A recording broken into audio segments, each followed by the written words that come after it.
Hello and welcome to Virtuosity. I'm Corey, one of the co-founders of Virtuosity. I also work at the University of Oxford with the Oxford Character Project. In this video, I'm going to review Virtuosity's partner feature as part of our how-to series. You can see here, as always, that I am sharing my phone screen, so if you have the Virtuosity app, you can open it up and follow along.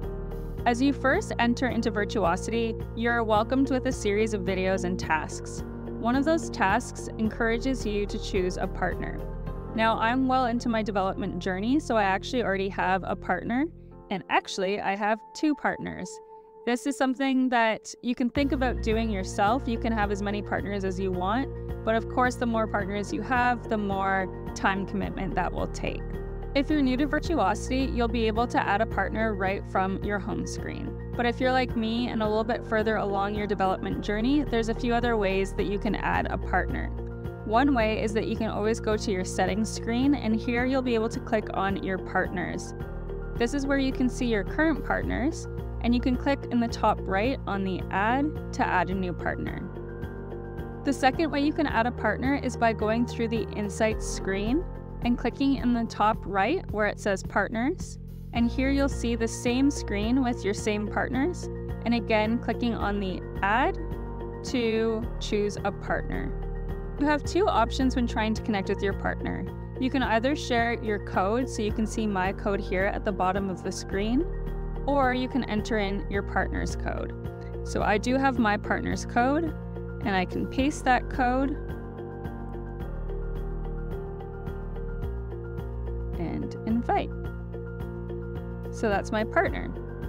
You'll see now that when I return to my partner page, I will now have 3 partners. The first thing that happens when you've connected with a new partner is you're prompted to do a character assessment of your partner, only if they've already done their own self-assessment. So you can see this by clicking on the notifications, and here you can see that I'm prompted to do my new partner's character assessment. This assessment is exactly the same that you would have done for yourself, so that when you do this for your partner, they'll be able to compare how you see them versus how they see themselves. The other way that you can see this form available to you is always going to your partner's page. So if I go to my new partner, here I'll see that there's an assessment ready for me to do for my partner. Now let's see how this would look like in my insights. So I already have some partners that have done assessments for me. And what happens when a partner does an assessment for you is it shows up in your insights here. So you can see here that there are 11 colored bars. Those represent the strength of my dimensions, how I've assessed myself. But there are also other tick marks. So there's a white tick mark that represents your group's average, and the black tick mark represents how your partner has rated you. If you have more than one partner, this tick mark will be taking the average of all of your partner's insights. You can click on each of the dimensions to see how all of your elements are grouped together to get a better sense of how your partner is rating you on each of the elements. And you can also scroll down to see the elements ordered from weakest to strongest. So what should you look for when you're comparing your insights to how your partner sees you? It's less important to be looking at whether your scores are the exact same, but what's actually important is looking at whether the pattern is the same.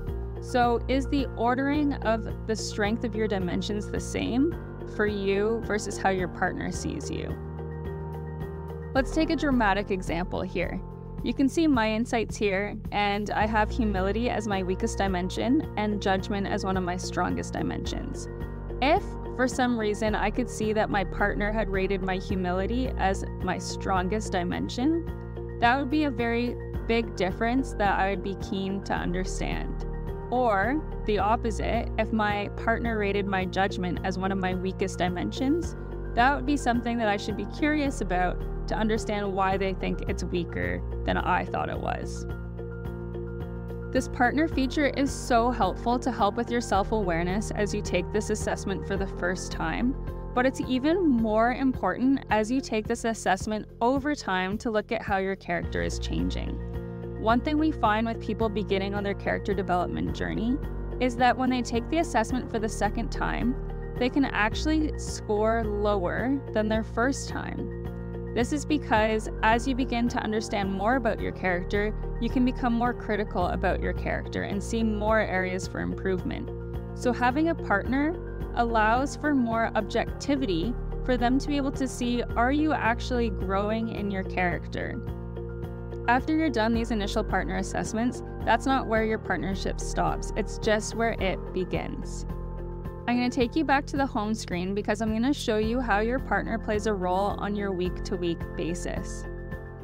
So you can see here that I have my 2 other partners. I don't have my new partner yet because that will be triggered at the beginning of the week. What happens is at the end of each week, I'm encouraged to reflect on my partner's efforts. So I'll open up an example. Here I can see that my partner is focusing on being empathetic, and I'm asked to think about a series of questions that they've been asked to think about. There's several questions here that you may not be able to observe, so I'm going to draw your attention to the guidance here. It says, do your best to observe your partner. This feedback is just a conversation starter. You can discuss what you observed and what you couldn't observe. The practice of observation will also support your own understanding of character. Whether you can or can't observe these things, you can bring these into a weekly conversation with your partner. You can ask them whether what you observed was what they observed in themselves, or if you couldn't observe it, ask them how they felt that week so that you can better understand your partner. All of this data that we put in throughout the week is collected in something that we call a weekly insights report. So I'm going to take you to that. At the end of each week, so ending on Sunday, the app collects your data, and then on Monday morning, it gives you this beautiful weekly insights report. So here you can see my last 2 weeks, and it shows me all of this data that I've put in, including my engagement into the app and then a lot of my self-reflections. Importantly, you can see here that I have a partner column. And this shows how my partner rated me on all of the things that I rated myself on. I'll scroll down here because the important piece with your partner is that it creates these boxes if there's a large difference between how you observed yourself and how your partner observed you. So the only example I have here with this week is for my performance row. I rated myself a 2 and my partner rated myself a 5. This large difference is something that I would probably be curious about. So on every single Monday, what my partner and I do is we connect to have a conversation to unpack these insights. Now, in my particular case, I have more than one partner, and this may be the same case for you. In this partner column, if you have more than one partner, it takes the average value. If you're curious about what each partner said, you can actually go and figure out what they said exactly by clicking on your partners tab, opening up the specific partner, and here you can see a log of all of the assessments your partner has done for you. So let's open one of these up. As I open this up, I can see the full weekly assessment that my partner did for me. I can see all of their answers, I can see specific moods that they picked out for me, and I would be able to see if they clicked on wasn't able to observe. But here you can see the whole assessment. What's important to know about the partner feature is the only thing that you can see from your partner are the observations your partner is willingly giving you. So I can only see how they're assessing me. And what I can also do is choose whether I want to share personal information with my partner. So for example, if I'm doing my daily assessment today, what I can do is I can either submit it or I can submit it and share with my partner. That's all I have for today. I hope that this video has inspired you to choose a partner right now. Thanks for tuning in to our how-to series. Bye for now.